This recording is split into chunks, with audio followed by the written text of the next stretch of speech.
बिस्मिल्लाहिर्रहमानिर्रहीम। अस्सलाम वालेकुम नाज़रीन। प्रोग्राम सिटी एट 10 में मैं हूँ आपकी मेज़बान अना यूसुफ। उम्मीद है आप सब लोग ठीक ठाक होंगे। जुमे का मुबारक दिन है, आप सब लोगों को जुमा मुबारक। प्रोग्राम का बाकायदा आगाज़।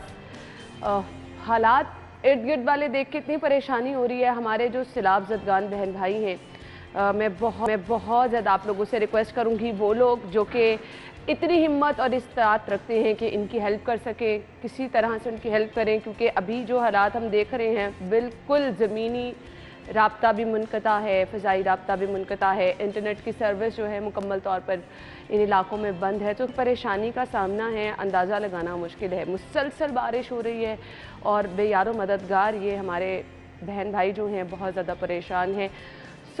जो कुछ नहीं कर सकता वो प्लीज़ दुआ करे। आज जुमे का दिन है, अपनी दुआओं में प्लीज़ याद रखें, अल्लाह ताला के हुजूर रहम मांगे अल्लाह ताला से। ना जाने पता नहीं कौन सी हमारे से गलतियाँ हो गई हैं जिसकी सूरत में हमारे सामने ये तमाम चीज़ें हैं। गुजारिश आप लोगों से अपनी दुआओं में सभी लोगों को याद रखें, स्पेशली सैलाब ज़दगान को याद रखें। प्रोग्राम का बाकायदा आगाज़ कर लेते हैं। हमारा आज का पहला सेगमेंट है एक दिन एक नेकी।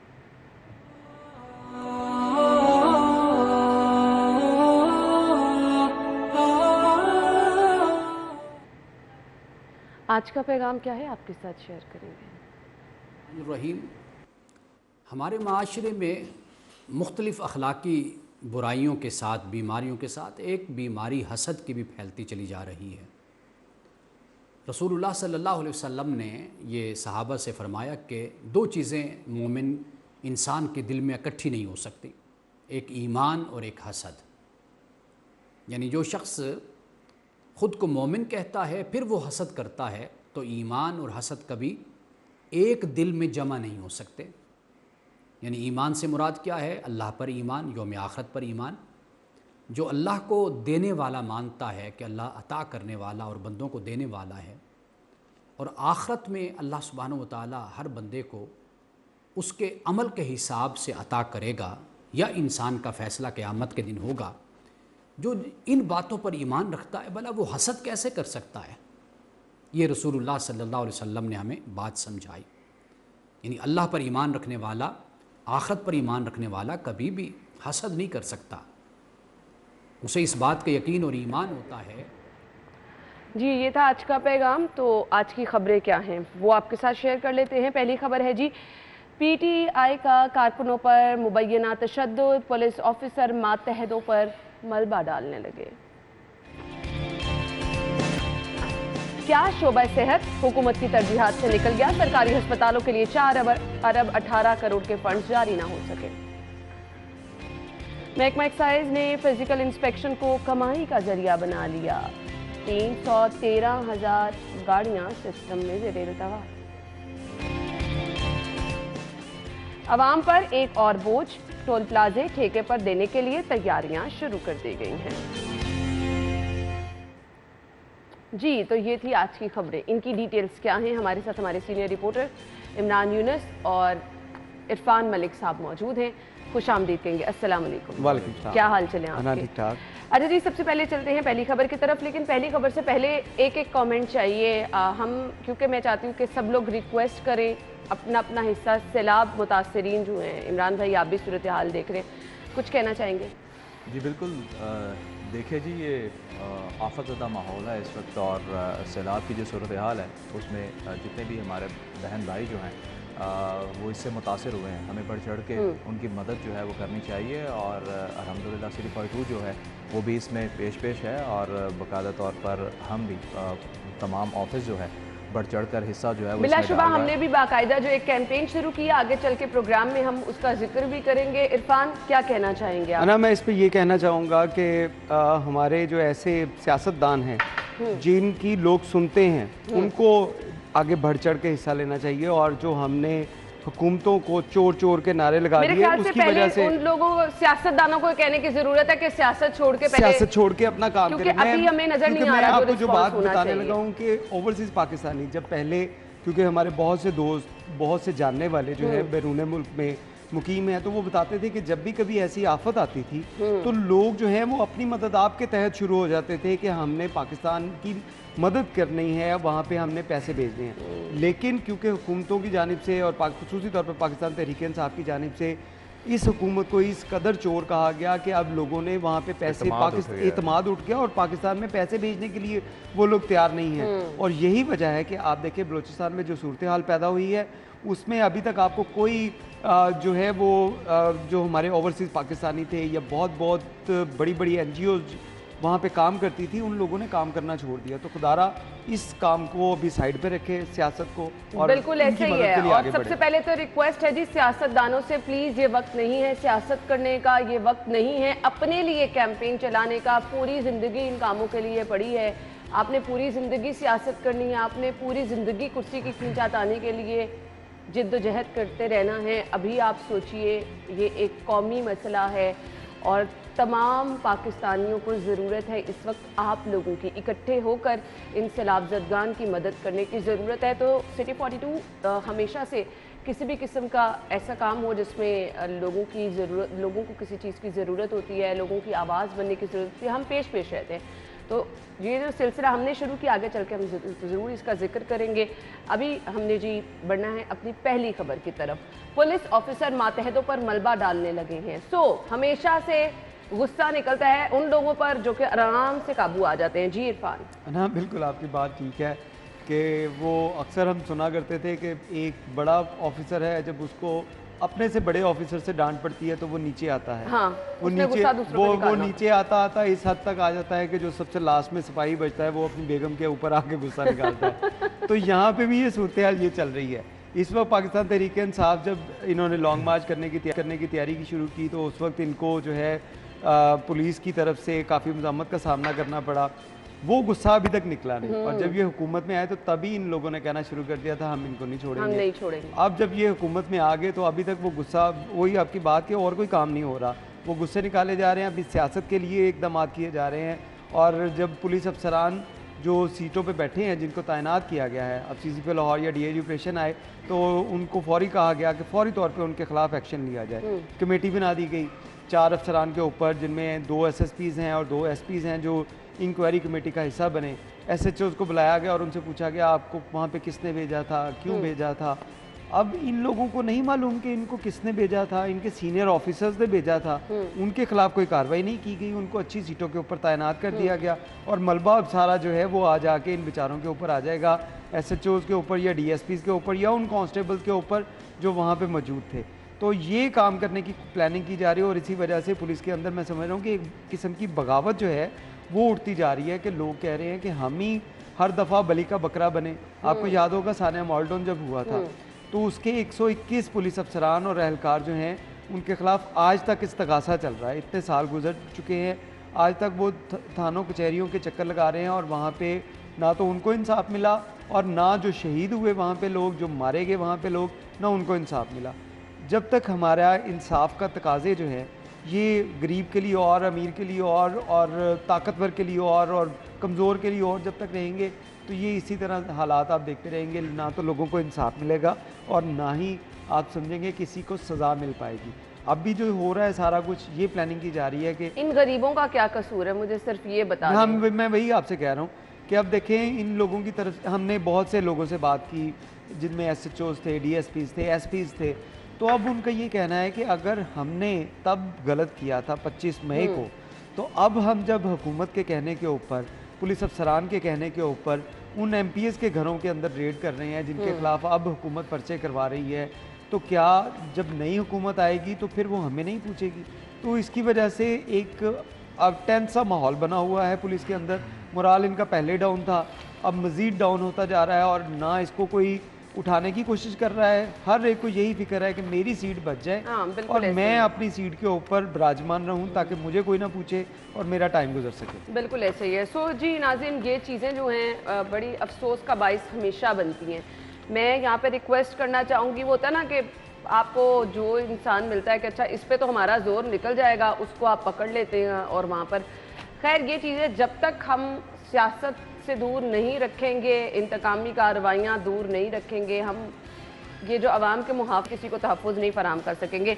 हाफिज़ कुरान बच्चों के लिए IG पंजाब मेरिट सर्टिफिकेट मुतारिफ पंजाब पुलिस के अफसरान और एहलकारों के हाफिज कुरान जो बच्चे हैं उनको इनाम दिया जाएगा 1 लाख रुपए और सर्टिफिकेट। बहुत अच्छा इकदाम है जी। इमरान भाई कैसे देखते हैं इसको? देखिए जी माशाल्लाह बड़ी देर बाद कोई अच्छी खबर जो है वो पुलिस के हवाले से सुनने को मिली है कि एटलीस्ट अभी जिस खबर की हम बात कर रहे थे कि ऑब्वियसली माजी में भी इसी तरह होता रहा है और ये पाकिस्तान तहरीक-ए-इंसाफ और काफ लीग की जो इत्तेहादी हुकूमत जो आई है, इन्होंने हुकूमत बनाने से कबल ही ये कह दिया था कि हम इन पुलिस वालों को नहीं छोड़ेंगे। हालांकि जिस तरह इरफान ने भी कहा कि तमाम तरह अहकामात जो हैं वो ऊपर से आते हैं। ऊपर से मींस ऑब्वियसली फेडरल लेवल से आते हैं या वज़ीर आला की तरफ से आते हैं या वज़रा की तरफ से आते हैं। एनी हो बेचारे पिछले तो पुलिस वाले ही हैं। जैसे सानिया मालटाउन की इरफान ने बात की तो उसमें भी आज आगे पुलिस वाले जो हैं वही बेचारे बकरा बने और जिन्होंने ऑर्डर किए वो आज भी वजारतें जो हैं वो एंजॉय कर रहे हैं और उनके खिलाफ कोई कार्रवाई जो है वो अमल में नहीं लाई गई। तो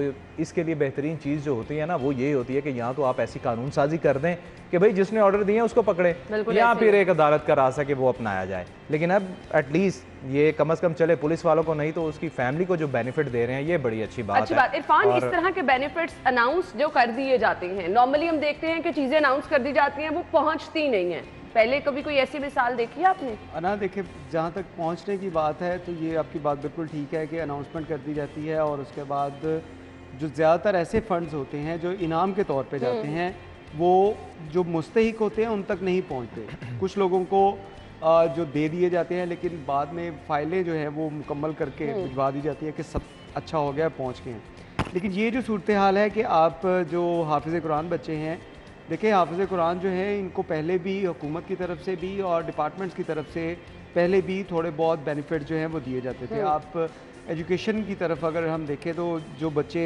हाफिज़ कुरान होते थे तो उनको 8वीं क्लास में दाखिला मिल जाया करता था।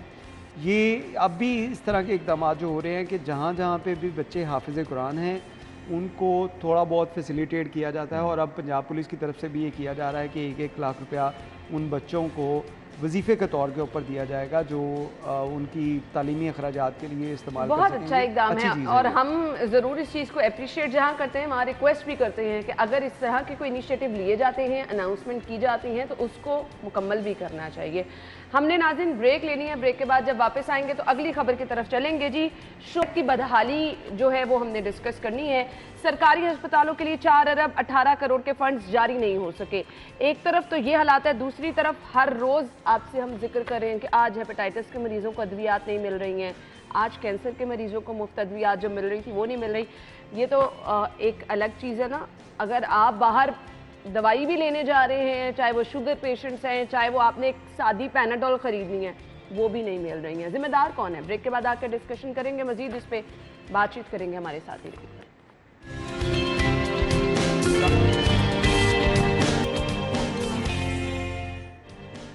खुश आमदीद आपको एक बार फिर से कहेंगे। खबर ये है कि क्या शोबा सेहत हुकूमत की तरजीहात से निकल गया? मेरा सवाल ये है कि तरजीहात में शामिल कब था? शायद मुझे ना पता हो। जी इमरान भाई, कभी तरजीहात में था? जी बिल्कुल है ना, ये तो हम हमेशा डिस्कस करते हैं कि अगर आपने तरक्की करनी है तो सबसे पहले आपको अपना एजुकेशनल सिस्टम और इसके साथ साथ हेल्थ का जो शोबा है उसको बेहतर करने की ज़रूरत होंगे उतना ही आपके जितने लोग हैं अच्छी तरह से निकल सकें। और लेकिन जो भी हुकूमत जब वो अपोजिशन बेंचेस पर बैठी होती है या इक़्तिदार से बाहर होती है तो वो बहुत नारे लगाती है कि जी हमें तालीम और सेहत जो है ये तरजीहात होनी चाहिए। लेकिन जब वो इक़्तिदार में आती हैं तो उसके बाद उनकी तरजीहात में ये चीज़ें शामिल ही नहीं होती। अब आप ये चीज़ देखें कि जो अली रामी ने ख़बर मेंशन की है, उसने कहा है कि जी इसमें ना वज़ीर आला और जो उनके प्रिंसिपल सेक्रेटरी है उन्होंने अपने जो इजला हैं उनकी जो आबाई इजला हैं उनकी तरक्की के लिए यकमुश्त अदायगियाँ कर दी हैं। लेकिन ये जो लाहौर के अहम हॉस्पिटल्स हैं इनमें जो जारी तरक्याती काम हैं, मंसूबे हैं जिनमें 4 अरब और 18 करोड़ के फंड जो हैं वो इनको नहीं मिले। अब इनमें हॉस्पिटल्स आप देख लें, इसमें PIC है, म्यू हॉस्पिटल है, चिल्ड्रन हॉस्पिटल है और इसी तरह गंगाराम है, डेंटल हॉस्पिटल है। ये लाहौर के बड़े हॉस्पिटल हैं जहाँ पर रोज़ाना हज़ारों मरीज जो हैं वो वहाँ पर मौजूद होते हैं। चले जाएं, और लगी आप ये जो 4 अरब और 18 करोड़ के फंड्स हैं, आप यकीन जानिए इनमें ऑपरेशन थिएटर के जो आलात हैं उनकी भी ख़रीदारी शामिल है। इसके साथ साथ और भी ऐसी कई चीज़ें जो हैं जो इसमें मेंशन की गई हैं कि वो जो है वो ख़रीदी जानी थी लेकिन वो अभी तक ना फंड जारी हुए हैं, मीन्स के लेट हो जाएंगी, डिले हो जाएंगे। और उसके बाद क्या होगा, जब रेट्स उन चीज़ों के बढ़ जाएंगे, जिस तरह डबल महंगाई बढ़ ट्रिपल हो रही जाएंगे, है, ऐसे डबल हो ही है। जाएंगे, ट्रिपल हो जाएंगे, और उसके बाद फिर क्या कहेंगे कि जी हमारे पास तो फंड्स ही नहीं। बजाय आप, ठीक है आप इक़्तिदार में आए हैं, आप अवाम के लिए कुछ, ठीक है आप अपने हल्के की अवाम के लिए तो बेहतरी कर रहे हैं, लेकिन आप ओवरऑल माशरे की तरक्की के लिए इकदाम करें। और ये मेरे ख्याल से इनकी पहली तरजीह होना चाहिए था कि हम हेल्थ के जो शोबा है उसको वो बेहतर जो नारे करें। लगाए जाते हैं ना, उसमें तो कहा जाता है मुफ्त इलाज दिया जाएगा। अब मुफ्त इलाज शहर के ये बड़े सरकारी हॉस्पिटल्स हैं, अभी आप चले जाएं ऑपरेशन थिएटर के हालात आप देख लें, इंतहाई बुरे हैं। ओपीडी के हालात देख लें, दवाइयाँ नहीं मिल रही हैं। और उस पर जी अब ये है कि जी 4 अरब 18 करोड़ के फंड जो हैं इनका इंतज़ार किया जा रहा है। अब पता नहीं इनसे बेहतरी क्या होगी, लेकिन फ़िलहाल हालात इतने बुरे हैं और मुझे नहीं समझ लग रही कि इस पर ध्यान किसने देना है। डॉक्टर साहिबा को मुसलसल फ़ोन करते हैं, राबिता करने की कोशिश करते हैं कि वो अपना मौक़िफ़ बयान करे इस पर कि इसका रिस्पॉन्सिबल कौन है। अवाम गरीब बेचारी कोई बिल हाथ में लेके घूम रही है, कोई अपनी दवाइयों का प्रिस्क्रिप्शन हाथ में लेके घूम रही है कि कहीं से कोई उनकी मदद कर दे। हम अपने सैलाब मुतासिरीन की मदद की बात कर रहे हैं, लेकिन यहाँ पर हर दूसरा बंदा परेशान नज़र आ रहा है। आप खाना रोक सकते हैं, दवाई नहीं आप रोक सकते। वो लोग जिनकी ज़िंदगी इनके साथ दवाइयों के साथ जुड़ी है किधर चले जाएं? इरफान क्या कहेंगे? ना बिल्कुल बात आपकी ठीक है कि जिनकी ज़िंदगियां इस दवाई के साथ जुड़ी हैं, कैंसर पेशेंट उनको है, नहीं दवाई मिल के रही। बगैर नहीं रह सकते सकता। हैं, हेपेटाइटिस के हैं नहीं रह लेकिन सकते। आप अगर ये देखें कि चौधरी परवेज़ लाई, जिनको उनके काम की वजह से जाना जाता था कि लाहौर की तमाम एमरजेंसीज उनकी जानिब से बनाई गई थी और उनको अपग्रेड किया गया था, यही वो शख्स था जिसने रेस्क्यू 1122 का आगाज़ इरफान किया। आपने बड़ी अच्छी यकीन मानिए चीज़ें थी। हमारे जितने रिपोर्टर्स बैठते हैं वो चौधरी साहब की इन चीज़ों के मोतरफ हैं। लेकिन मैं वही आपको बात बताने लगा हूँ। इसी तरह आपको वज़ीर आज़म जो इस वक्त हैं, जब वो वज़ीर आला शहबाज पंजाब शरीफ साहब, थे, बिल्कुल। शहबाज शरीफ साहब, वो आपको नजर आता था कि अवाम को रिलीफ देने के लिए मैं बड़े तो कहती इक़दाम हूँ वो करते हैं। खादमे आला के नाम से खादमे जाने जाते थे, किधर खादमे आला के गए? नाम से जाने जाते थे। जब ये दूसरी सीटों पे गए, जब ये वज़ीर आला से वज़ीर आज़म बने और स्पीकर से जब ये वज़ीर आला बनने का सफ़र था ये मुकम्मल हुआ, तो सबकी प्रायोरिटीज़ चेंज हो गई। सबको है कि हमारे पास वक्त कम है, इसके अंदर हम अपनी बेहतरी के लिए जो कर सकें वो करें। आप देखें कि ना तो वज़ीर आज़म पाकिस्तान से ही हालात कंट्रोल हो रहे हैं, आए रोज़ आपको शिकायत मिल रही हैं, कभी बिजली का बिल बढ़ रहा है, कभी फ्यूल के प्राइसेस जो है वो बढ़ रहे हैं, कभी गैस के प्राइसेस बढ़ रहे हैं। इधर अगर तो आप देखें सारा कुछ जो है वो लेके जाया जा रहा है गुजरात। ठीक है, गुजरात में भी आप गुजरात के भी वज़ीर आला हैं, लेकिन उसके साथ साथ आप पंजाब पूरे के हैं। पंजाब के जिन ज़िला के अंदर सैलाब आया है उसके लिए पंजाब हुकूमत की तरफ से कुछ किया गया? कुछ भी नहीं किया गया। वही बुज़दार हुकूमत का जो गढ़ था, बुज़दार साहब जहाँ से रहते थे तोसा, वहाँ पे जो सैलाब की सूरत हाल पैदा हुई है उस पर कुछ किया गया? नहीं किया गया, क्योंकि अब प्रायोरिटीज़ चेंज हो गई हैं। आप देखें ना, वज़ीर आला पंजाब की तरफ से जितने भी इक़दाम किए जा रहे हैं, जो भी फ़ंड लगाए जा रहे हैं वो गुजरात में लगाए जा रहे हैं। और इस खबर के मुताबिक जो बेसिक नेसेसरीज़ है हॉस्पिटल की, जिसमें उसके सर्जरी के हालात है। अब म्यू हॉस्पिटल, इस खबर के मुताबिक म्यू हॉस्पिटल के जो ऑपरेशन थिएटर के लिए 20 करोड़ रुपए के हालात चाहिए थे, वो नहीं मिले। PIC की एंजियोग्राफी के लिए 20 करोड़ रुपए चाहिए थे, वो नहीं मिले। इसी तरह चिल्ड्रन हॉस्पिटल के लिए आपको 40 करोड़ रुपए चाहिए थे, वो नहीं मिले। ये हॉस्पिटल जिसमें पूरे पंजाब का प्रेशर, PIC में दिल के पूरे मरीज पंजाब आते का हैं। प्रेशर इनके ऊपर है, हॉस्पिटल के ऊपर, क्योंकि दीगर अजला के अंदर तो हॉस्पिटल जितने भर आपके नहीं छोटे सके। बड़े शहर हैं वहाँ से लोग इन हस्पतालों इन में हॉस्पिटल में आते हैं, तो इन हॉस्पिटल में ये हालात होंगे कि आपको सर्जरी के हालात ना मिलें, आपको एंजियोग्राफी की मशीनें आपने ख़रीदनी हैं, वो पता चले कि गुजरात में जो है वो सड़कें बनाई जा रही हैं, गुजरात में गटर बनाए जा रहे हैं उन पैसों से। तो फिर क्या आप समझते हैं कि आपको कोई दोबारा से चांस मिलेगा? असल में मसला ये है कि इन लोगों को पता है कि हमने किन चोर दरवाज़ों से आना है और हमने क्या क्या कुछ करके यहाँ पे समेटना है, इन सीटों पे पहुँचना है। इसी वजह से अवाम की खिदमत के लिए जो नारे लगाए जाते हैं इलेक्शन से पहले, या जब ये लोग अपोजिशन में होते हैं, वो नारे जब हुकूमत में आते हैं तो वो नारे नहीं रहते, वो सिर्फ एक बयान की सूरत होती है, जो आया और गया बयान, वो इस तरह ही चलाया जाता है। अगर काम करने हैं तो आपने ये 4 अरब रुपया अगर गुजरात में देना था तो उससे बेहतर था कि आप पहले हॉस्पिटल्स को बेहतर कर लेते, जिसमें आपके भी भला होता और अवाम का भी भला होता, कि लोग आपको याद रखते कि आपने जैसे PICs बनाई थी पहले दौर के अंदर, आपने जैसे एमरजेंसी जो बनाई थी, आपने जैसे सड़कें बनाई, जैसे रेस्क्यू 1122 बनाई, हर बंदा उसको याद करता है। अगर अब आप इस तरह करेंगे तो आपको कोई नहीं याद करेगा, और आपका हाल भी वही होगा जो अब शहबाज शरीफ का हो रहा है कि हर लोग बंदा कह रहा है कि वो शख्स, बल्कि पार्टी, उनकी पार्टी के अपने लोग जो है वो कहना शुरू हो गए हैं कि खुदारा अवाम के लिए कुछ ख्याल करें, अवाम की जो उसको पीसता ना जाए, उसको पीसते ना जाएं कि अब उनके बस में कुछ नहीं रह गया। ऐसे ही है, बिल दे के लोग परेशान हैं, फीसें दे के लोग परेशान हैं, बुनियादी चीज़ें जो हैं इस्तेमाल की, आटा, सब्जियां, वो आम आवाम की सकत से बाहर हो गए हैं। इलाज महंगा तो कोई करा ही नहीं सकता, वैसे ही एड़ियाँ रगड़ रगड़ के लोग जो है वो अगले जहान पहुंच जाते हैं जो इलाज कराने की सकत नहीं रखते हैं, और दवाइयाँ जो मुफ्त मिल रही थी वो बंद हो गई हैं। पता नहीं अब मुल्क हमारा किस डगर पर चल रहा है, कौन जिम्मेदार है, किसको जाके आपने अपनी आहो बकास सुनानी है, समझ से बाहर है। खैर, रिहायशी इमारत का नक्शा 15 और कमर्शल 30 दिन में मंजूर होगा। सूबाई वजीर हाउसिंग मियां असलम इकबाल की जेर सदारत डेवलपमेंट अथॉरिटी की कारकर्दगी का जायजा इजलास हुआ।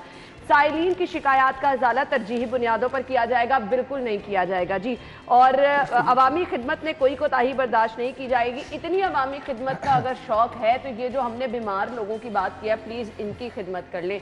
यहाँ पर भी कुछ वाकई लोगों की परेशानी है, मैं बता रही हूँ कि ये जो खबरें होती हैं बिल्कुल इनके उल्टी कुछ होता है, ये सिर्फ दावे करते हैं, होता कुछ नहीं। हो जाएगा ये अवामी खिदमत का दावा सच? देखिए ना, मैं मुस्कुरा सिर्फ इस बात पे रहा हूँ कि सूबाई वज़ीर साहब जो हैं, कल जब इन्होंने इजलास लिया होगा और जो इन्होंने अहकामात दिए, उस वक्त उनकी भी हंसी निकली होगी कि ये होना नहीं है। वो इस बात से बखूबी वाकिफ़ हैं क्योंकि बल्दियात से उनका बड़ा गहरा ताल्लुक़ रहा है, और स्पेशली ये नक्शों नुक्शों के हवाले से तो वो तो घुसे पड़े हैं इन चीज़ों में ना, तो उन्हें पता है।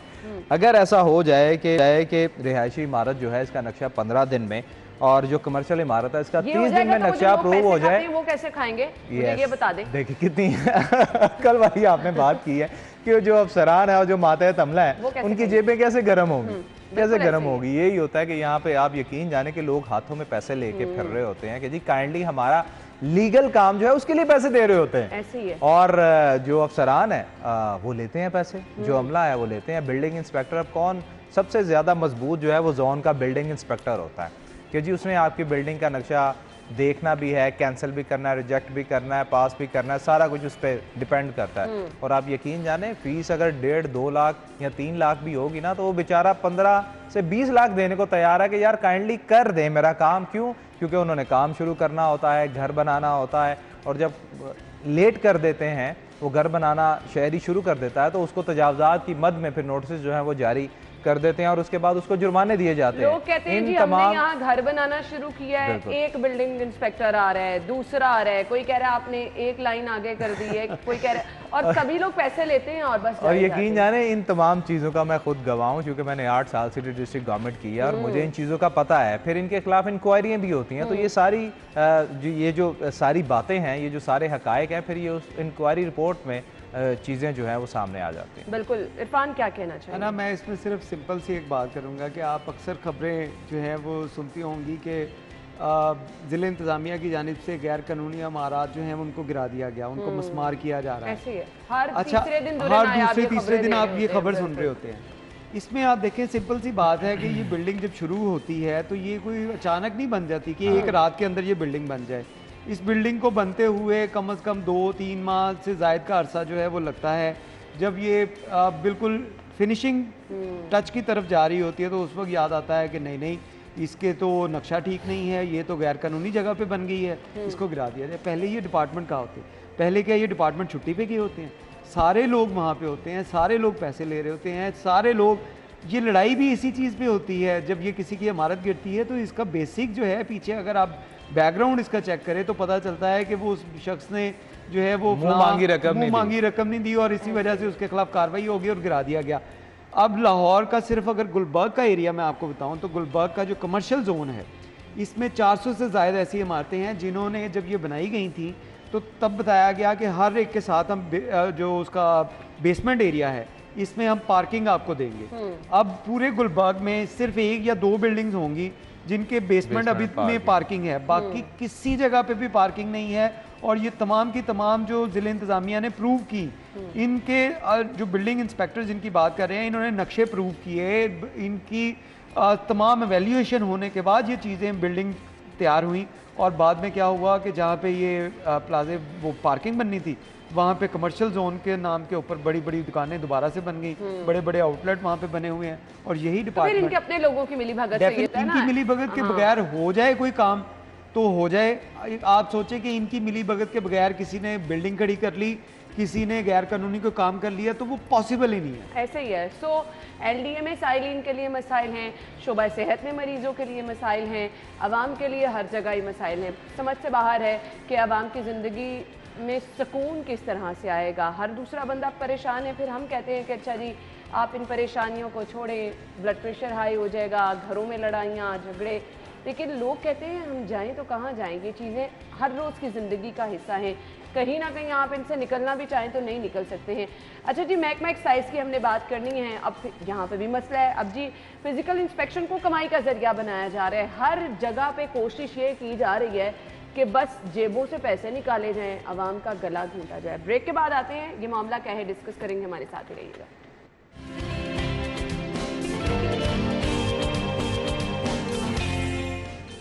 खुश आमदीद प्रोग्राम में आपको एक बार फिर से कहेंगे। और खबर यह है कि अवाम पर एक और बोझ डाला जा रहा है। टोल प्लाजे ठेके पर देने के लिए तैयारियां शुरू की जा रही हैं। ज़रूरत ऐसी क्या पेश आई है कि इन टोल प्लाजों को ठेके पर दिया जा रहा है, और अगर टोल प्लाजे ठेके पर दिए जाते हैं तो अवाम पर किस तरह से बोझ पड़ेगा, इरफान बता दीजिएगा। ना देखिए, टोल प्लाजे जो हैं अगर इनका यूटिलाइज बेहतर हो तो ये आवाम के लिए फ़ायदा भी होता है। और इनका मकसद ये होता है कि जो सड़कें हैं इसकी तामीर व मुरम्मत जो है, जो पैसे वहाँ से अर्निंग हो उसकी तामीर व मुरम्मत उन पैसों से की जाए। लेकिन अनफॉर्चुनेटली जितने भी ठेके आते हैं, जितने भी टोल प्लाजे आते हैं, जब इनसे पैसों की कलेक्शन होती है तो वो शायद किसी और जगह के ऊपर उसका जो है वो सर्फ उनको कर दिया जाता है। और जो बेसिक उनका पर्पज़ है, जो पर्पज़ है वो नहीं होता। अब लाहौर के 36 पॉइंट जो हैं वो ऐसे हैं जिनके बारे में ट्रैफिक पुलिस ने ज़िले इंतज़ामिया को बार बार इंटीमेशन किया कि भाई यहाँ पे ये 36 पॉइंट के ऊपर गड्ढे पड़े हुए हैं, सड़कें टूट फूट का शिकार हैं, इनकी मरम्मत करवाई जाए। इसकी वजह से ट्रैफिक हर्डल्स आती हैं, एक्सीडेंट होते हैं, लोगों की ज़िंदगियाँ ख़तरे में पड़ती हैं। इसी तरह अगर हम टोल प्लाजों की जैसे बात कर रहे हैं, पूरे पंजाब की अगर सूरत हाल देखें तो पंजाब की बड़ी बड़ी शाहराएँ जिसमें GT रोड है, आपका मुल्तान रोड है, आपकी मोटरवे है, आपके रिंग रोड्स हैं, इन सड़कों के ऊपर आप देखें तो आपको बहुत बड़े गड्ढे नज़र आएंगे। इनकी मरम्मत का काम आपको नज़र नहीं आएगा। पैच वर्किंग अरसा दराज से नहीं हुई।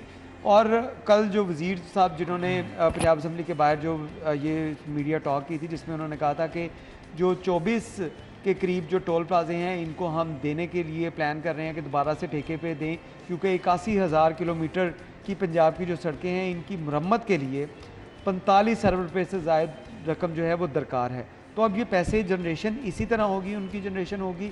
लेकिन बात वही है कि ये 45 अरब रुपये से ज़्यादा पैसे ये तो नहीं किया जाएगा कि ये टोल प्लाजों के मद में इमरान भाई पैसे बढ़ा दिए जाएंगे और वो तो डेफिनेटली बढ़ेंगे, वो तो ऑब्वियसली यही होगा। अब ये देखें ना कि ये जो वुज़रा हैं या जो हुकूमत में बैठे लोग हैं, इनकी सोच को कफ़ायत शियारी को दाद देनी चाहिए। इनकी सोच शायद ये है कि लोगों के घरों में दरख्तों पर पैसे लगे हुए हैं, ऐसे दरख्त हैं मतलब हर अब ये देखें ना, इन्होंने क्या करना है, जैसा इरफान ने बताया कि 81 किलोमीटर जो है वो पूरे पंजाब में जो रोड इन्होंने बनाने हैं उसके लिए 45 अरब रुपये दरकार है। ओ भाई, आपने ये अवाम की जेबों से पैसे निकाल रहे हैं, आपके पास अपने भी तो टैक्स जनरेशन के पैसे पड़े होंगे ना, वो देखें। फिर ये प्लान करें अच्छा हमें इसके लिए पैसे चाहिए, क्या करें जी, ठीक है हम ठेकों की नीलामी करते हैं, वो फिर नीलामी करेंगे तो उससे फिर क्या होगा, ऑब्वियसली रेट जो है वो बढ़ेगा और उसका बोझ भी आवाम पर पड़ेगा। आप यकीन जाने, अगर मैं छोटी सी मिसाल देता हूँ कि चूंकि मेरा गुजरांवाला जाना होता है, बाद शहरों में एक शहर में जाने के लिए आपको 2-2 टोल प्लाजे जो है वो क्रॉस करना पड़ते हैं। अच्छा। आप लाहौर से निकलें, कालाशाह काकू क्रॉस करें, एक तो आपको वहां पर टोल प्लाजा मिलेगा, अब आगे जो है वो पहला जो है वो गुजरांवाला आएगा, आपको गुजरांवाला के लिए भी टोल टैक्स जो है वो पे करना पड़ेगा। मतलब एक से आपका दिल नहीं भरा कि आपने 2-2 टोल प्लाजे वहां पर बना दिए हैं, और जनाब इस पे आप आवाज भी नहीं उठा सकते। और अल्हम्दुलिल्लाह वो GT रोड जो है वो तो हमें ऐसे लगता है कि जब से हम पैदा हुए तब से बन ही रहा है, तब से खराब है वो कभी इधर से तोड़ देते हैं, कभी इधर से बनाना शुरू कर देते हैं, अजीब इनकी मंतक है। और उसके बावजूद फिर कहते हैं कि जी पूरे पंजाब की सड़कें जो है वो खराब है। भाई खराब है, जो आप टैक्स जनरेशन करते हो वो जाती कहाँ है, जो पैसा आप लगाते हो लगा कहाँ रहे हो। जिस तरह इरफान ने बात की कि जो ये पैसा टोल प्लाजो की बंद में इकट्ठा करते हैं, शायद फिर होता क्या है वो किसी और हेड में इस्तेमाल कर लिया जाता है और फिर वो सड़कों का पैसा सड़कों पर नहीं लगाया जाएगा। अनफॉर्चुनेटली हमारे यहाँ ये सिस्टम इसी तरह से खराब है, चीज का पैसा कहीं और खर्च कर दिया जाता है और तरजीहात अपने से ही सेटल कर दी जाती हैं, ये नहीं देखा जाता कि आवाम को मुश्किल कहाँ पर हो रही है। सो ये चीज़ें तो इस तरह से चलती रहेंगी, आपने अपने तौर पे कोशिश करके ही चीज़ों को ठीक करना है। Thank you so much Imran भाई। इरफान, आपके वक्त का भी शुक्रिया। नाज़रीन, ब्रेक लेंगे, हेडलाइंस होंगी, फिर शो में आते हैं।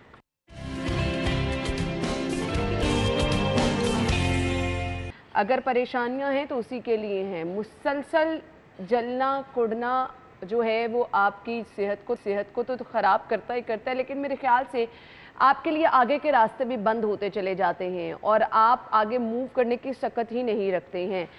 परेशानी, इस्तराब जिसको हम कहते हैं, और सेल्फ पिटी जिसको हम कहते हैं कि आप हर टाइम अपने आप को ही कोसते रहते हैं कि ये मेरे साथ ही हो रहा है, मेरे साथ ही ज़िंदगी में तमाम चीज़ें बुरी हो रही हैं, कोई नौकरी नहीं मिल रही है, या मैं पास नहीं हो पा रहा हूँ, या मैं उस तरह से मेहनत नहीं करता शायद जिस तरह से बाकी लोग करते हैं। आप कंपैरिजन पे उतर आते हैं। सो ये आपकी नाकामी के असबाब हो सकते हैं। कामयाब रहने के लिए क्या आपको करना है, और अपना जो कंपैरिजन हम करते रहते हैं वो हमें क्या आगे लेके जाता है या मज़ीद पीछे ले जाता है, ये बहुत सारी चीज़ें हैं, डिस्कस करेंगे। हमारे साथ स्टूडियो में हमारे मेहमान मौजूद हैं, मारूफ उस्ताद हैं, आप सभी लोग जानते हैं जी, कासिम अली शाह ज्वाइन किया। अस्सलाम वालेकुम। वालेकुम सलाम। क्या हाल चाल है आपके? बहुत बहुत शुक्रिया, और ये बड़ा अहम मौजू इसका इंतखाब आपने किया। अन्ना देखिए, इंसान बाकी मखलूक़ात से बहुत मुख्तलिफ है, और अगर इंसान उस मुख्तलिफ होने की वजूहात को ढूंढे तो एक बहुत बड़ी वजह इंसानी माइंड है, यानी ये ब्रेन का जो फंक्शन है वो माइंड है। अच्छा, इंसानी माइंड को अल्लाह ताला ने दो कमाल की खूबियाँ दी हैं, और वो दो कमाल की खूबियाँ ही बाज़ औक़ात उसको हैंडीकैप्ड कर देती हैं, वही हर्डल बन जाती हैं। जैसे कहते हैं ना, किसी की जो पावर होती है वो पावर उसकी वीकनेस बन जाती है, या जो जिसकी स्ट्रेंथ होती है वो उसी के ही लिए एक हर्डल बन जाती है। इसी तरह माइंड की, इंसानी जहन की दो ऐसी खूबियाँ हैं जो मुस्बत तो बहुत हैं लेकिन मनफी भी बहुत है। अब वो क्या है? इंसानी माइंड एक वक्त में चाहे तो प्रेजेंट से निकल के फ्यूचर और प्रेजेंट से निकल के पास्ट में जा सकता है, यानी लम्हा हाल में रहने की बजाय ये माजी या मुस्तकबिल में बड़ी आसानी से जा सकता है। ये माजी के किसी भी वाक़े को रिकॉल कर सकता है, और ये माजी का वाक़या उसको याद रहते आखिरकार ये इंसानी जहन धोखा अपने आप को देता है और उसको लगता है कि वो वाक़या माजी का तब का अब का वाक़या है। सही। अच्छा, इसी तरह मुस्तकबिल का अंदेशा, खौफ, पता नहीं क्या हो जाना है, क्या हो जाए, ये अंदेशे, खौफ, इनसिक्योरिटीज, अनसर्टेनिटीज, खदशे, ये सब के सब प्रेजेंट में आ जाते हैं। अच्छा, अब ये जो माइंड है, इसको जब तक आप अपने से अलग करके नहीं सोचते, ये हमें धोखा दे रहा है। ये इल्यूजन और रियलिटी में बाज़ औक़ात फ़र्क नहीं निकाल पाता। इंसानी माइंड के साथ ये प्रॉब्लम है, वो इल्यूजन में चला जाता है, और वो इल्यूजन जो है वो रियलिटी नहीं होती। मतलब मिसाल लीजिएगा कि इस वक्त हम ये टीवी प्रोग्राम कर रहे हैं, लेकिन अगर हमारा माइंड जंप करे माजी के किसी वाक़े में, तो वो ये मौजूदा लम्हे का वाक़या नहीं है, लेकिन लगेगा कि वो ट्रेजेडी और वो जो ज्यादती थी वो माजी की अभी हो रही है। अच्छा, अब माजी में क्या पड़ा होता है? माजी में रिग्रेट्स पड़े होते हैं, बाज़ औक़ात माजी में गिल्ट्स होते हैं, बाज़ औक़ात आपके गलत डिसीजन होते हैं, बाज़ औक़ात आपकी जहनी आपकी ऐसी हालतें, आपके माइंड ने ऐसा एक्सपीरियंस किया होता है पेन को, जिनको रिकॉल करके वो याददाश्त में ला के आप दोबारा उसी पेन में चले जाते हैं। अब इसीलिए दीन आपका बड़ा सपोर्ट करता है आपने इसमें। दीन कहता है जी आप अल्लाह से माफ़ी मांगें, डेली इस्तग़फ़ार करें, किसी के साथ कोई ज़्यादती है उससे सॉरी कर दें, आप ज़िंदगी को आगे की तरफ देखें, अभी में आएँ, लम्हा मौजूद में आएँ। अब होता क्या है, जो सेल्फ पिटी का शिकार है, हर सेल्फ पिटी का शिकार इंसान लो सेल्फ इस्टीम का शिकार होता है। लो सेल्फ इस्टीम का मतलब ये है कि उसका जो एक कॉन्फिडेंस है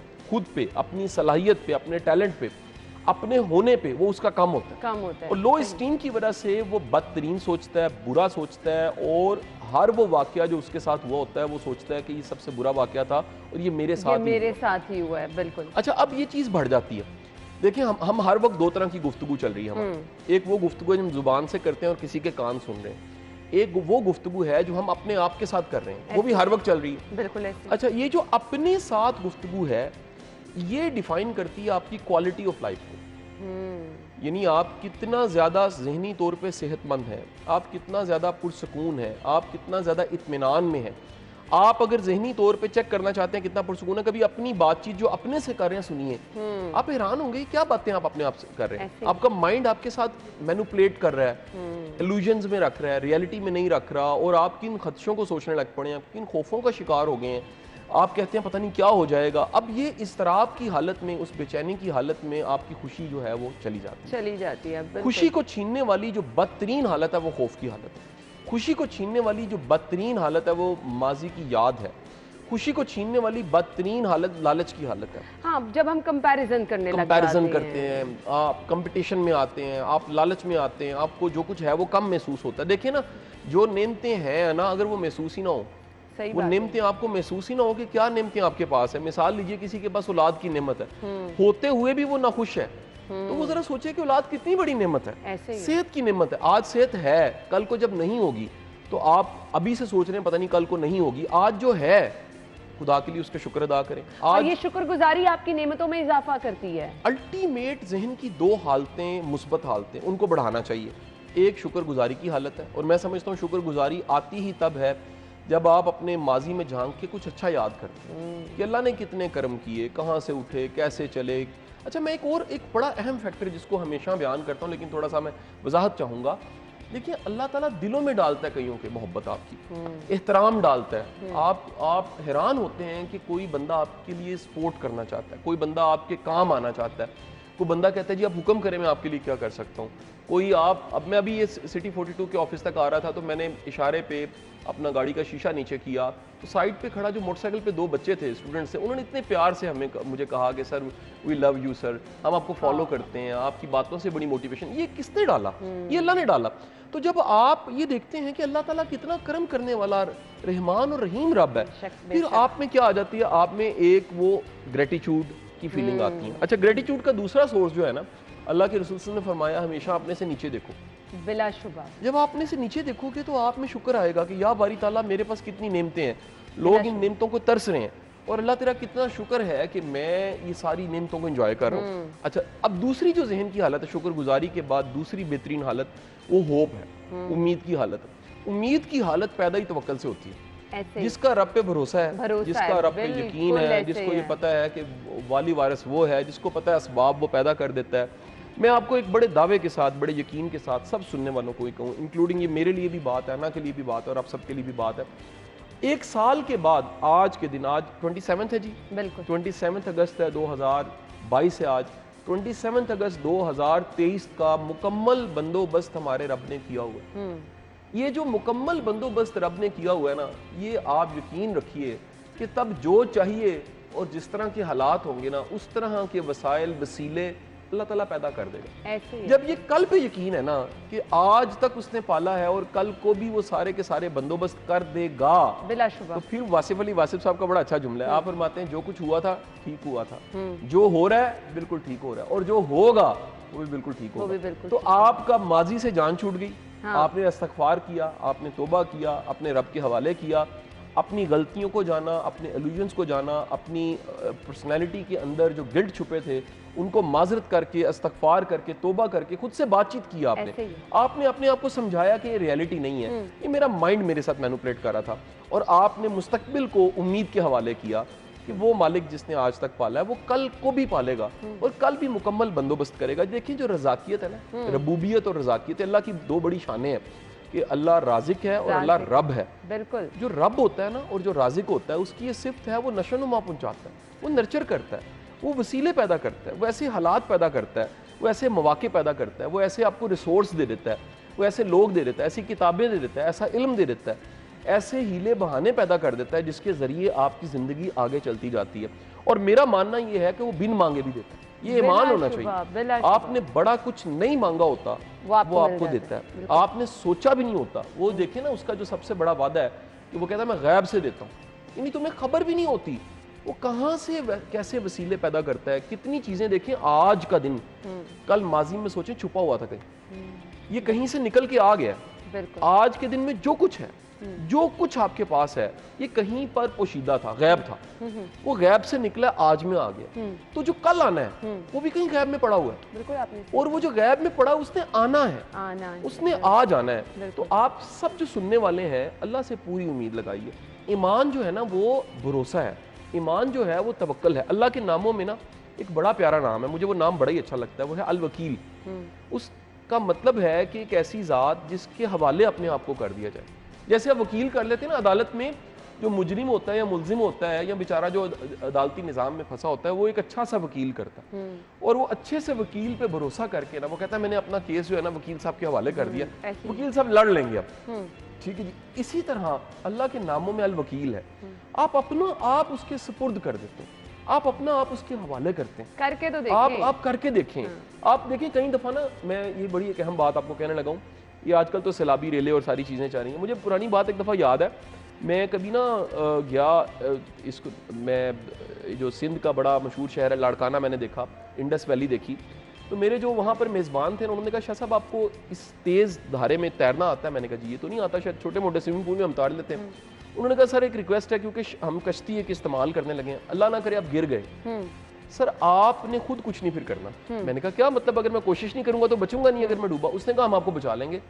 होता ये है बाज जगह पे आप कोशिश करके और ज्यादा मुश्किल में चले जाते हैं, ऐसे ही है बिल्कुल। बाज जगह आपको भरोसा करना होता है, बाज जगह मसलन आप दूसरे को पकड़ते पकड़ते उसको भी डुबो देते हैं। आपको पता है जो डूबते को बचाने जाता है ना वो भी डूब जाता है, वो भी डूब जाता है। होता क्या है, जो डूब रहा होता है ना वो उसको इतना जोर से गिरफ्त कर लेता है, पकड़ लेता है कि वो भी एफर्ट नहीं कर सकता। ऐसे ही बिल्कुल। आपको बाज़ औक़ात जिंदगी में, जिंदगी के भंवर में, जिंदगी के धारों में अपने आप को मुकम्मल अपने रब के हवाले कर देना चाहिए। मुकम्मल सरेंडर जो है, अल्लाह मियाँ मुझे कबूल है, आप अपने आप को समझा लें, कह दें और रब पे छोड़ दें कि मेरे मालिक तूने मुझे माँ के पेट में पाला, तूने ज़िंदगी के इतने मुश्किल अदवार में से गुजारते गुजारते मुझे यहाँ तक ले आया, तू मेहरबान रब है, तो यहाँ से भी मुझे आगे लेके जा सकता है। तो आज की जो मंझधार है, आज का जो चैलेंज है, आज का जो गर्दाब है, आज का जो मुश्किल वक्त है, आज की जो बादे मुखालिफ है, आज के जो हर्डल हैं, आज जो एक गर्म हवा आपके लिए चल रही है, यकीन कीजिएगा ये ठंडी हवा में बदलेगी,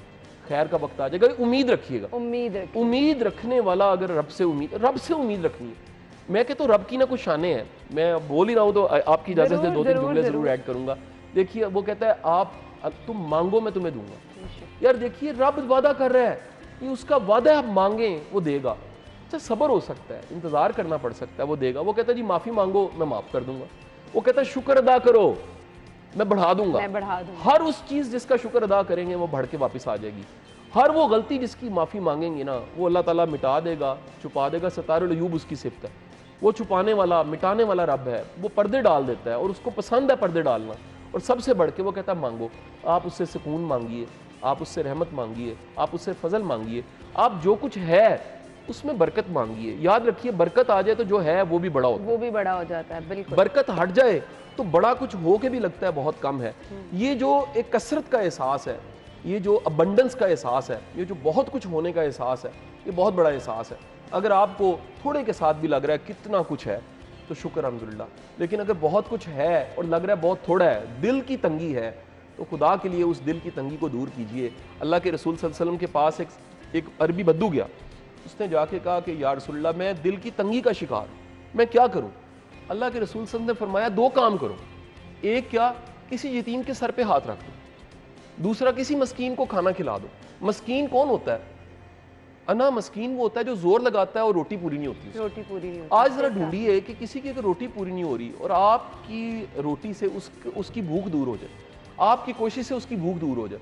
और दूसरा को मस्कीन ढूंढिए, देखिए उसका वालिद नहीं है, उसका क्या कसूर है, उसने कोई जुर्म नहीं किया था कि उसका वालिद सबसे अहम छांव उसकी जिंदगी से हट गई, तो उसके सर पे हाथ रख दीजिए। जब भी बंदा एम्पैथी महसूस करता है, किसी का दर्द महसूस करता है, उसके दिल में नरमी आती है, और जब भी दिल में नरमी आती है, दिल की सख्ती दूर होती है, दिल में कुशादगी आती है, और वो दिल की कुशादगी, मैं समझता हूँ रहमत को छोटी चीज नहीं है। रहमत को वसूल करने के लिए बड़ा, फजल को वसूल करने के लिए बड़ा दिल चाहिए, बरकत को वसूल करने के लिए, रिसीव करने के लिए। वो जैसे कहते हैं ऊंट अगर आपने रखा है तो बड़ा दरवाजा रखना है, रहमत है तो बड़ा दिल होना चाहिए। गुर्बत हो सकती है, मसाइल हो सकते हैं, दिल बड़ा कर लीजिए। अपनी पूरी रोटी में से आधी तोड़ के दे दीजिए, आज आप करके देखिए। आप वो बुजुर्ग कहा करते थे कि अपने हाथ से ना आटा ऐसे बुक भर के ना वो किसी गरीब के झोली में डाल दीजिए, आप कोई दाने परिंदों के लिए रख दीजिए, आप कोई आसानी दूसरों के लिए कर दीजिए, अल्लाह आपकी मुश्किलों को जरूर आसान करेगा। बेशक। और ये इतनी सारी अच्छी बातें मुझे नहीं समझ आ रही, क्योंकि मैं हमारे ऑलमोस्ट जो हमेशा गेस्ट होते हैं मैं उनसे कहती हूँ एक मैसेज दे दें ये स्टार्ट से लेके अब तक आपने मैसेज ही मैसेज दिया है, उम्मीद ही दिलवाई है, शुक्र ही नेमतों का करना बताया है, और ये सब चीज़ें अगर आप अपनी ज़िंदगी में करने लग जाएंगे, यकीन माने आप अल्लाह ताला का शुक्र करते हाथ नहीं आएंगे, आपको समझ नहीं आएगी कि आपने किस किस नेमत का अपने परवरदिगार के शुक्र करना है। बहुत बहुत शुक्रिया, जज़ाकल्लाह। ये उम्मीद, ये एक पॉजिटिविटी मेरे ख्याल से आपसे ज़्यादा बेहतर अंदाज में कोई नहीं लोगों को गाइड कर सकता। बहुत शुक्रिया, जज़ाकल्लाह। नाज़रीन, ब्रेक लेंगे, ब्रेक के बाद वापस आएंगे, हमारे साथ ही रहिएगा।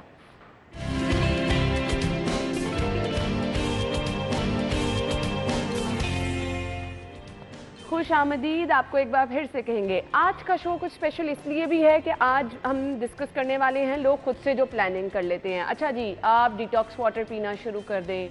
मैं अक्सर लोगों को अपने ऑफिस में ही देखती हूँ, बॉटल में उन्होंने जी डिटॉक्स पानी बनाया है और लेके साथ आ रहे हैं। पूछें कि जी इससे क्या? अच्छा जी, हमने इससे वेट लॉस करना है।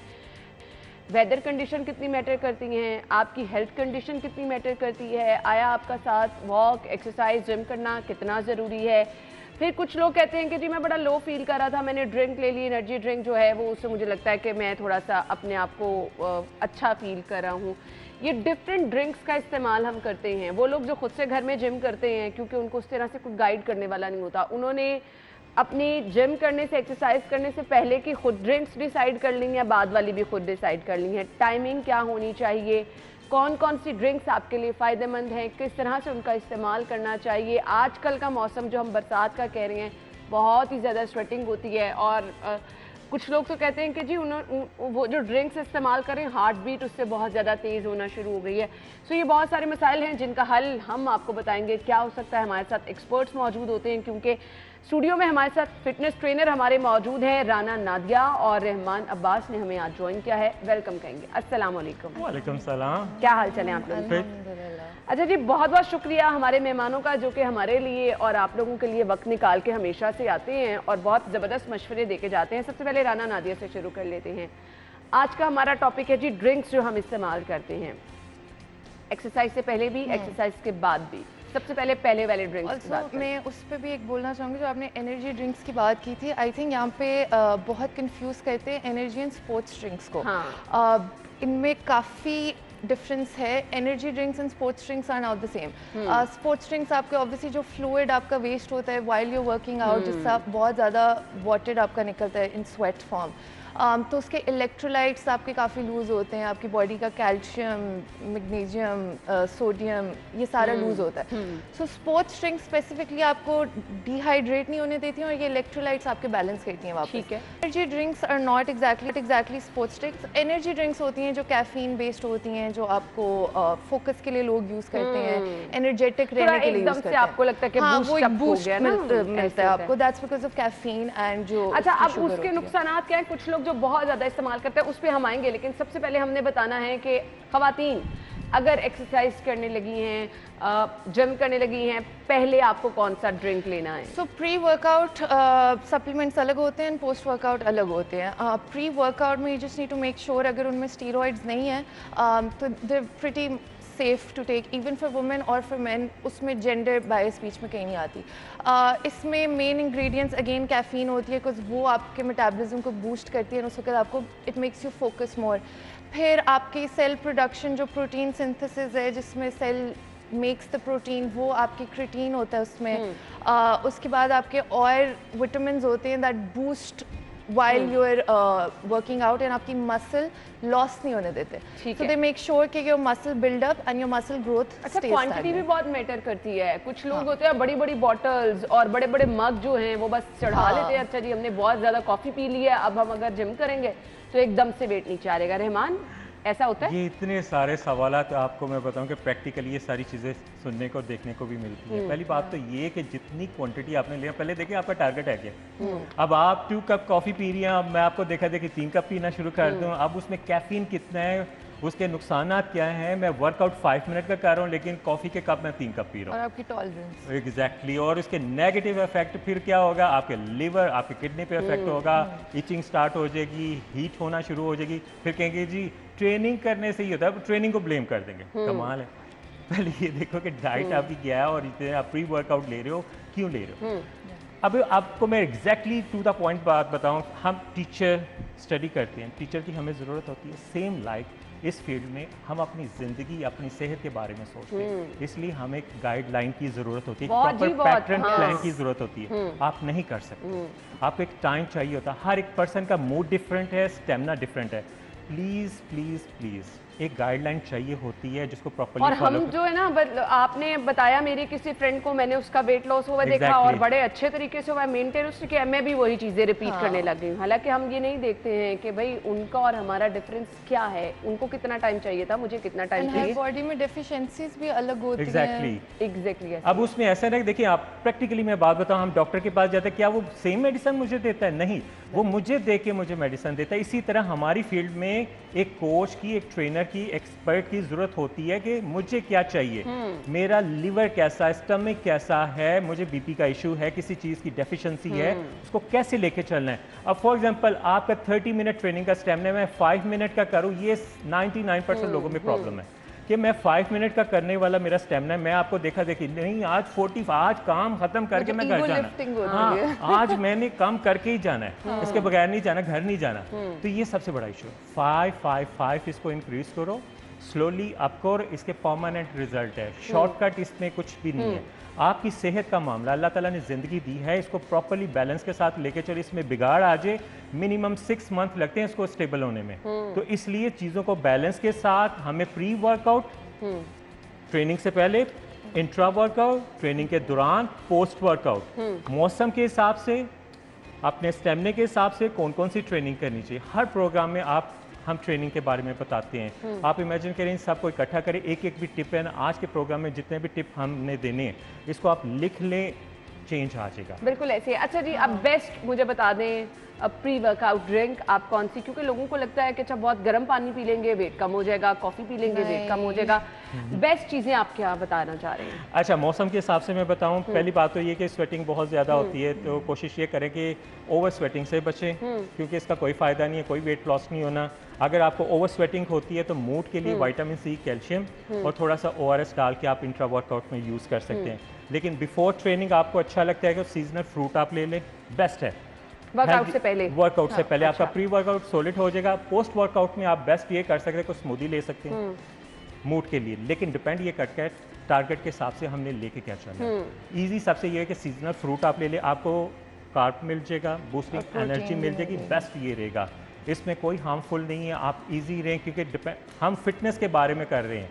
टारगेट उसके बाद ये है कि हमने उसके बाद डाइट के लिए, वो तो पर्सन टू पर्सन वेरी करता है ना कि आपकी डिमांड क्या है। नादिया, मैं आपसे ये जानना चाहूँगी, मीठा बिल्कुल एलिमिनेट कर देना है आप जो भी ड्रिंक ले रहे हैं? नहीं, आई जस्ट फील कि मीठा, जब आप इनकी न्यूट्रिशनल वैल्यूज़ पढ़ेंगे ना पीछे, just like I said, sports drinks में मीठा कंपैरेटिवली कम होता है, बिकॉज इलेक्ट्रोलाइट्स पे ज़्यादा फोकस होता है। एनर्जी ड्रिंक्स में आप आ जाएंगे तो कैफीन एंड मीठा, it crosses 30 mg of sugar, तो उसमें आपने देखना है। एंड ये एक चीज़ है, सिंस आपने फिटनेस को और अपनी वर्कआउट रूटीन को, फिजिकल रूटीन को एक कंसिस्टेंसी में लेके जाना है, एक सस्टेनेबिलिटी मॉडल में लेके जाना है, तो उसमें डजंट मेक सेंस आप रोज़ इस चीज़ की इनटेक करें। कभी कभी हो गया, you not feeling up to it, तो आई पर्सनली तो फील कैफीन या कॉफ़ी पी लें, that is a metabolism boost itself, इतनी काफ़ी होती है। बिकॉज आइडियल एक इंसान को 3 से 4 ग्लासेस से ज़्यादा कैफीन कॉफ़ी की वैसे भी नहीं पीनी चाहिए, विच मेक्स अराउंड 400 mg। तो उसके लिहाज से आप एक दफ़ा न्यूट्रिशनल वैल्यू देख लें, आपकी क्रॉस नहीं करनी चाहिए। फिर I think it's 9 teaspoon of sugar daily जो मैक्सिमम वैल्यू होनी चाहिए, एंड औरतों के लिए it is 5 teaspoon which is 100 calories. सही। रहमान, मैंने एक बड़ी आम प्रैक्टिस देखी है, जो लोग जिम कर रहे होते हैं, एक्सरसाइज कर रहे होते हैं, पानी की बॉटल्स पास रख के धड़ाधड़ पानी पी जाते हैं, ये प्रैक्टिस ठीक है?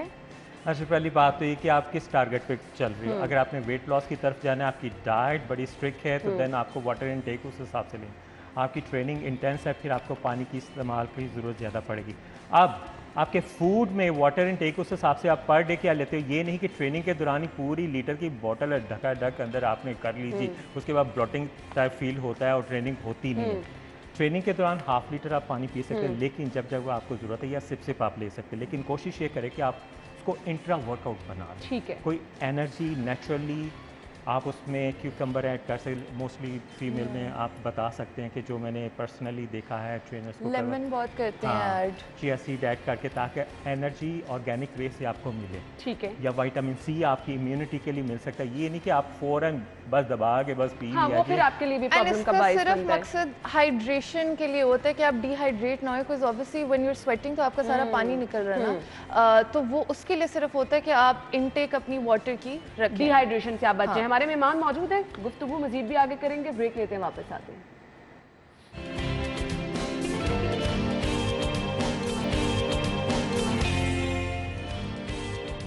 खुशामदीद आपको एक बार फिर से कहेंगे, और हम ड्रिंक्स की बात कर रहे हैं, प्री वर्कआउट, पोस्ट वर्कआउट। अच्छा जी, प्री वर्कआउट क्या होना चाहिए वो तो हमने थोड़ा बहुत डिस्कस कर लिया। इसके बाद वर्कआउट करने के बाद कुछ लोग कहते हैं जी आपको शेक्स लेने चाहिए, एनर्जी बूस्ट भी हो जाती है, आपके लिए बहुत फ़ायदेमंद होते हैं। जी नादिया। सो मेन मकसद आपका यही होता है कि जो आपका मसल ब्रेक डाउन हुआ है उसको रिपेयर ज़्यादा जल्दी किया जाए एंड मसल मास आपका उसमें रहे। तो ड्रिंक का यही मकसद होता है। एंड पोस्ट वर्कआउट ड्रिंक्स में यूजुअली अमाइनो एसिड ज़्यादा दिए जाते हैं, ब्रांच चेन अमाइनो एसिड ज़्यादा दिए जाते हैं, एंड विटामिन बी की काफ़ी इसमें होती है, एंड डिफरेंट फॉर्म्स के अब आगे आई थिंक अंडरस्टैंडिंग के ये जो प्रोटीन शेक है ये बना किस चीज़ के लिए, इसके लिए बहुत लोग समझते हैं कि इसको पिएंगे तो बल्की हो जाएंगे या ये स्टीरॉइड्स हैं इसमें, जो कि बहुत ही मिसकंसेप्शन है। पर आई फील आपको एक दफ़ा इंग्रेडिएंट्स भी पीछे पढ़ लेने चाहिए। अगर इसमें एनाबॉलिक स्टीरॉइड्स हैं तो of course avoid, but usually जो मेन आजकल पाकिस्तान में मार्केट में मिलते हैं वो वे प्रोटीन्स मिलते हैं। वे एक बाई प्रोडक्ट है मिल्क का एक्चुअली, जो पाउडर्ड फॉर्म में वो इसको करते हैं फॉर्मुलेट, एंड वो पिया जाता है, which has no side effects at all. सिर्फ एक प्रोटीन इनटेक आपकी है जो डेली प्रॉबेबली खाने में, यूजुअली औरतों से भी इतनी ज़्यादा डाइट नहीं खाई जाती if they want to be in a surplus या लीन मसल मास अगर उन्होंने गेन करना है। So it's a very good option for both genders. I feel ये भी बता देंगे कि अच्छा रहमान, मुझे बताइएगा क्वांटिटी भी मैटर करती है, और फिर ढेर सारी इसकी भी चीज़ें मार्केट में इससे रिलेटेड मौजूद होंगी, आप लोग खुद रेफर करते हैं person to person? Yes exactly, different है, क्वांटिटी भी डिफरेंट होती है हर पर्सन के लिए। फॉर एग्जांपल अब मेरा स्टेमिना, पहली बात तो ये कि उसकी जो एक्चुअल सर्विंग है उससे लेस से आप स्टार्ट करो, ठीक है, ताकि बॉडी यूज टू हो जाए देखिए फौरन ये नहीं। कितनी अच्छी बात आपने बताई है। नॉर्मली हम जब इस चीज़ के ऊपर पढ़ा और खुद से सोशल मीडिया पे देखा स्टार्ट हो, लेकिन उसके नीचे ही लिखा होता है कि पहले आप अपने कोच से पूछ लें, वो बारीक सा लिखा होता है कि डिस्कस कर लें कि उसकी कितनी क्वांटिटी लें। इसका बेस्ट इजी वे मैं बताता हूँ कि अगर फॉर एग्जांपल 1 स्कूप है तो मैं हाफ से स्टार्ट करो, ठीक है, आफ्टर 2-3 डेज बॉडी खुद रिस्पॉन्ड करती है, फिर उसको इंक्रीज कर दिया जाता है। यूज्ड टू हो जाए ना अपनी बॉडी। हर ब्रांड हर एक को सूट नहीं करता। अब उसमें फर्स्ट आपने ये देखना है कि सैचुरेटेड फैट ना, डिफरेंट ब्रांड्स हैं, इस बात का ख्याल रखना है। मुझे कार्ब चाहिए, मुझे कितना प्रोटीन चाहिए, इस बात का ख्याल रखना है। जिन्होंने गेन करना है उसी को आप मिल्क में ऐड करके पी सकते हैं, जिन्होंने लीन मसल करना है उसको वाटर में आप पी सकते हैं। आप ड्रिंक आफ्टर वर्कआउट क्यों हम सजेस्ट करते हैं, वो इसलिए कि फ़ौरन मसल रिकवरी के लिए, और स्टमक बिजी होता है, बॉडी हीट में होती है, उसको इतनी वर्किंग ना करनी पड़े। लिक्विड लिया ताकि मसल रिकवरी हो जाए। After half an hour 45 minute के बाद आप डिनर कर सकते हैं। बेस्ट ईजी टिप, लेकिन उसमें ख्याल ये रखना है कि कोई सैचुरेटेड, कोई इस तरह की कोई ऐसी फैट नहीं लेनी जिसकी वजह से बॉडी डिस्टर्ब हो, स्टमक पे प्रेशर हो। अगर आपको कुछ प्रोटीन समझ नहीं आता या बहुत एक्सपेंसिव है, कोई ब्रांड एक्सपेंसिव है, तो उसका इजी ये है कि आप ड्रिंक्स बनाएं जो सीजनल है, 2-3 आप मिक्स कर लें, उसको आप पी सकते हैं। सही, नो शुगर। यानी जरूरी नहीं है कि आपने एक मिक्स ही बना लिया है कि आपको इंस्टेंट एनर्जी चाहिए, वो अल्लाह ताला ने सीजनल फ्रूट बनाए हैं, एक नहीं आप 2-3 ऐड कर लो, फ्लेवर डिफरेंट हो जाएगा। No salt, no sugar, naturally वो स्वीट है, आपने उसको पीना, एक बाउल आप मग पी लो आप, अगर आपको एनर्जी चाहिए तो। आई थिंक वो भी तो देखिए एक्सट्रैक्ट करके डिफरेंट चीज़ों से बने होते हैं, तो आप उसका एक बड़ा सा मग आप बना लो, आप आराम से पीते रहो। 3 आप बना लोगे, 3 की एनर्जी मिलेगी, डिफरेंट विटामिन मिल जाएंगे, दैट्स इट। आपको कार्ब मिल जाएगा, शुगर मिल जाएगा, इंसुलिन लेवल आप रिफ्रेश हो जाओगे। सही। अच्छा जी, खाना उसके कितनी देर बाद लेना? आपका वर्कआउट हो गया, आपने बाद में ड्रिंक्स ले लिए, खाना क्या बिल्कुल ही नहीं खाना? नहीं, सो अगर आपने प्री वर्कआउट सप्लीमेंट्स लिए हुए हैं जो आपके ब्लड स्ट्रीम में अभी तक हैं, तो आप खाना आराम से 45 to 1 आवर के बीच में इजीली खा सकते हैं। कुछ लोग आधे घंटे बाद भी खा लें, डज नॉट मैटर। एंड उसमें भी जस्ट मेक श्योर कि आपकी carb and protein intake equal he forms में आप लें। सही हो गया, सही हो गया। ये वो चीज़ें जिनका आपने ध्यान रखना है। हमारे पास थोड़ा सा वक्त कम है, मुझे इजाज़त चाहिए आप लोगों से। Thank you so much. इंशाल्लाह फिर एक शो प्लान करेंगे तो हम यहीं से गुफ्तगू मजीद आगे बढ़ाएंगे। बहुत बहुत शुक्रिया नादिया रहमान आपके वक्त का। नाज़रीन, आप अपना बहुत सारा ख्याल रखिएगा। आपसे कल मुलाकात होगी, इजाज़त दीजिए, अल्लाह हाफ़िज़।